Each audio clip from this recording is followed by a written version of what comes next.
It's Tim Sheese of TechSpot here, and this is the Galaxy Note 4, the brand new flagship smartphone from Samsung that is sure to satisfy people in the market for a large screen handset with very powerful hardware.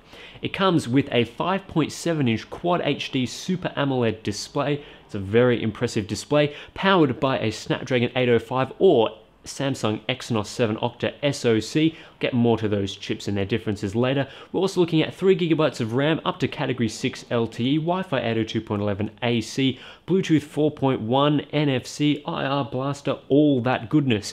We're also looking at a 16-megapixel rear camera with an f2.2 lens and optical image stabilization. Internally, a 3200 mAh battery, and it runs Android 4.4 KitKat out of the box with Samsung's TouchWiz UI on top. Before I get straight on with the review, I'd just like to thank the guys over at Expansies for sending out the Exynos model of the Note 4 for me to review today. If you're in the market for an unlocked or off-contract smartphone and you want an early and for a decent price, definitely check out Expansies. If you're in the USA, it's expansies-usa.com, or for me in Australia, expansies.com.au. Check them out for some very reasonable prices and fantastic shipping times. They had the Note 4 around a month before it comes out in Australia, so that's a very decent deal from Expansies. Also, check out my unboxing of the Galaxy Note 4 to check out what is inside the box and a couple of my early impressions. You can view that right here, and if there's any more videos on the Galaxy Note 4 that we will do on TechSpot or my channel, you'll find those links to that in the description below, along with a full written review. Anyway, the Galaxy Note 4, it's a very impressive device, and the thing that Samsung has maybe impressed me most with is the new build quality that they've used. They've finally ditched the cheap plastic on the Samsung Galaxy Note 3 and replaced it with metal. It simply looks and feels so much better having a magnesium aluminium alloy running all around the edges. It just gives the device the premium feel that it has been crying out for all this time. It improves the way it feels. It makes it feel more solid as well. I think it's very unlikely to break or bend in your pockets. And it simply looks better, even though the main design hasn't changed too much from the Galaxy Note 3. This device looks better because it has that metal rim around the edges. As I mentioned, the Note 4 looks quite similar to the Note 3 in terms of its design and also its size. It's slightly smaller than the iPhone 6 Plus. That's because it has thinner bezels around the edges. On the front, below the 5.7-inch display, you'll find the capacitive buttons there. We've got back and the app switcher as well as the fingerprint scanner. At the top, you'll find the in-call speaker as well as some sensors, the front-facing camera and an RGB notification LED. Moving to the back, we've got the 16-megapixel camera with optical image stabilization, and below that, the LED flash and the sensor array, which includes the heart rate monitor, the pulse oximeter and the new UV sensor, so a whole bunch of stuff there. Towards the bottom, we have got the rear speaker, and moving to the bottom, we've got, of course, the S Pen slot as well as the micro USB 2.0 port, a slight downgrade from USB 3 in the past device.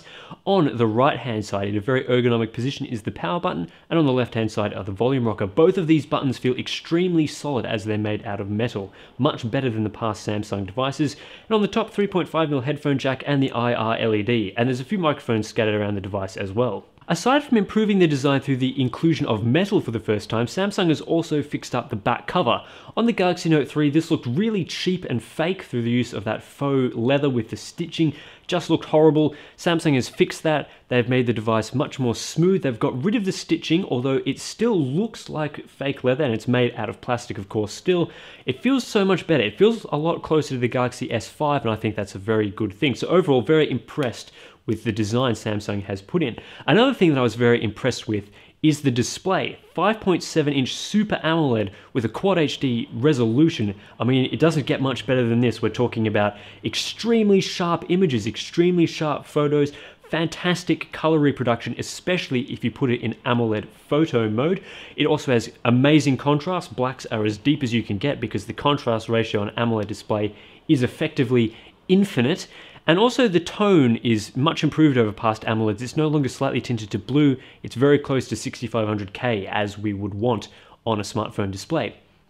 I'm still not sold on the benefits of Quad HD over 1080p. I think the performance hit and the battery life hit is maybe not worth it, considering you can't really tell the difference between 1080p and 1440p without comparing it side by side. That said, I'm not going to complain about the new resolution because it looks fantastic. Text looks amazing on this display, and it's the first time I haven't been able to tell that it's pentile, so that's all bonuses in Samsung's court. The one main downside though to this display is its brightness, and that's because an AMOLED technology is typically not suited to producing extremely bright displays, and that's once again the case with this panel. Also, the Quad HD resolution hampers brightness. Similar sort of thing to we saw on the LG G3. So with the Note 4, Samsung is doing the usual thing of releasing two different variants with different SoCs inside. One of them comes with a Snapdragon 805 SoC, which is the highest end chip that Qualcomm makes. The other one, the one that I have with me today, is the Samsung Exynos 7 Octa 5433 model. And the differences between these two devices are much, much smaller than any of the previous models where we've seen both Snapdragon and Exynos for a Galaxy product. This is because the Exynos model has received some significant improvements that brings it on par with the Snapdragon model. For the first time, we're seeing LTE in a Exynos product, which is fantastic to see. It's not Category 6 LTE like you get with the Snapdragon 805, but to be honest, not many countries have Category 6 LTE support just yet, so Category 4 in the Exynos model will suit you just fine. It's also the first chip that we're really seeing on the market that comes with ARM's 64-bit CPU cores, A53s and A57s inside the Exynos device. That said, they are not activated for 64-bit mode just yet because it's not running Android L for starters, and Samsung doesn't appear to be ready to quite unleash 64-bit onto the market. So it's still a 32-bit device, but the performance is definitely on par for the first time with the Qualcomm Snapdragon 805 model. And that device, 2.7 GHz, Crate 450 CPU cores, Adreno 420 GPU, very powerful system designed for Quad HD. And on the GPU side, both of these models tend to fall in the graphics performance around the same level as the Snapdragon 801, rendering to a 1080p display, so you're not getting too much of a performance decrease by moving to Quad HD, and that's great to see. But the one thing I was most impressed about is that these two devices, if I had the Snapdragon model right here, perform at around the same level for the first time. So that's big kudos to Samsung's Silicon division for bringing up their chips, and for ARM for improving their chips as well to the point where they can compete with Snapdragon. It's also a 20 nanometer chip, which means the battery life is improved compared to previous models. I haven't completed all the tests for the Snapdragon model, but the Exynos model seems to be quite a decent performer in terms of its battery life. So that means we might see a few more hours on the Snapdragon model. Fingers crossed, and that's very good performance on both sides.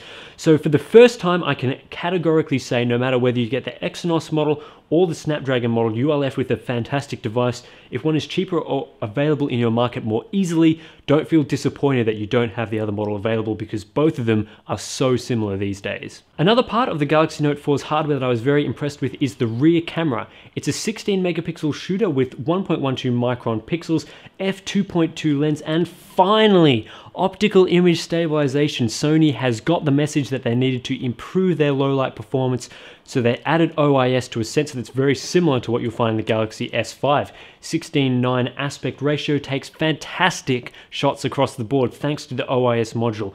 Whether you're outdoors and it's sunny, whether it's cloudy, you're indoors, artificial lighting, low light, this camera delivers with extreme sharpness, a little bit of a sharpness filter being applied, but it's not too aggressive compared to the S5, so it always meters correctly. It has fast autofocus, and most importantly, it gives you great color quality that's very true to life. So in that respect, kudos to Samsung for including one of the best smartphone cameras I've ever used. It holds its own against the latest iPhones and could be the best Android smartphone camera on the market today. I was very impressed with that. And that's not even to mention some of the features that it comes with, like a fantastic HDR mode, which also allows you to use it during video recording.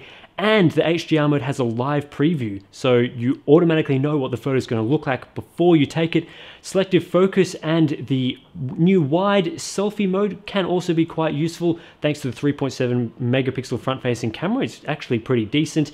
And 4K Ultra HD video recording, of which there's a sample up there for you to check out.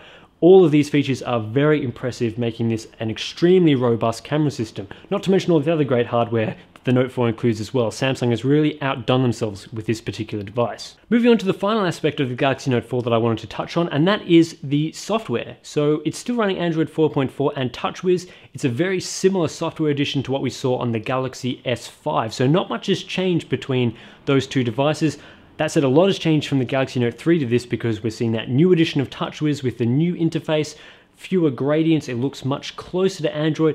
I'm still not completely a fan of how it looks, but I think that Samsung is definitely improving it with each edition. There's of course some clunkiness still with TouchWiz. Some of the transitions from the stock Android apps to the TouchWiz apps aren't as good as I would like to see, and the settings screen, while improved, is still quite atrocious, so there's definitely room for improvement on the software front from Samsung, but you get a whole ton of useful features, and I'm going to cover some of the things that Samsung has improved from the S5, but do note that there's a lot more improvements coming from the Note 3 or any previous Note devices if you are planning on an upgrade.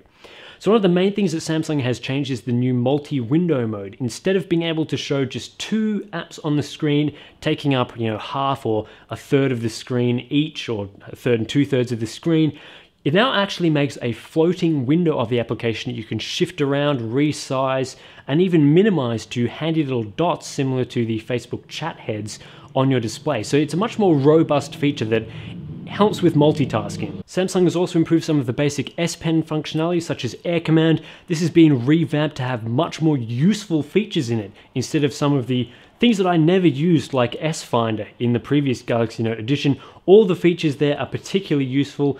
I found that the S Note application, the action memo that comes up, very handy for jotting down quick notes. You can easily transfer those into active live addresses or live phone numbers that you can simply tap a button and call it. Very handy feature there. Another feature in S Note is called Photo Note. You can take a photo of your notes on, say, a notebook, and then it automatically translates this into a picture, removes the background and makes it white, and allows you to edit the shapes. So that's another very handy feature from the S Pen. So a lot of the features are the same compared to the previous gen models when it comes to the S Pen, but there's a lot of polish that has gone into actually making the S Pen useful and in making those useful features available to you at the first touch, and that is through Air Command. So kudos to Samsung again for fixing up some of those issues with the S Pen stuff. So at the end of the day, should you buy the Galaxy Note 4? And as far as I'm concerned, it's a definite yes.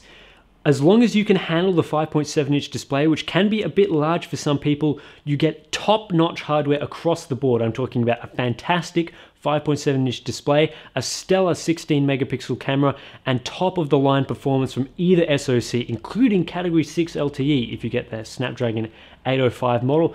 Very decent battery life as well, and much improved S Pen functionality, just cleaning up some of the difficulties that we had with previous models. Unfortunately, there's still some clunkiness with the software that Samsung needs to address in future models, but I'm very happy that they're slowly addressing one by one the complaints with their device, and that includes the fantastic aluminium magnesium alloy that they've used to improve the design. It's head and shoulders and everything, the whole body above what you get with the Galaxy Note 3 and the Galaxy S5 as well. So kudos to Samsung for improving that, for delivering a fantastic device that I think you should definitely buy.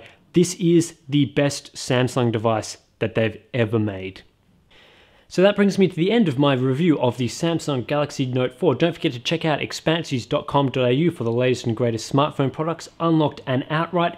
If you wanted an in-depth analysis of the Note 4, including benchmarks and camera samples, there's a full written review that I highly recommend you check out in the links below. That'll take you to TechSpot.com.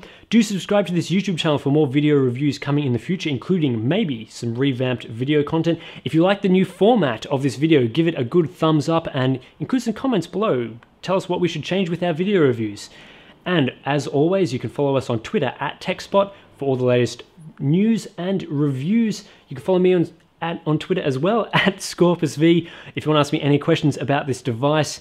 Thanks guys, this has been a TechSpot video review.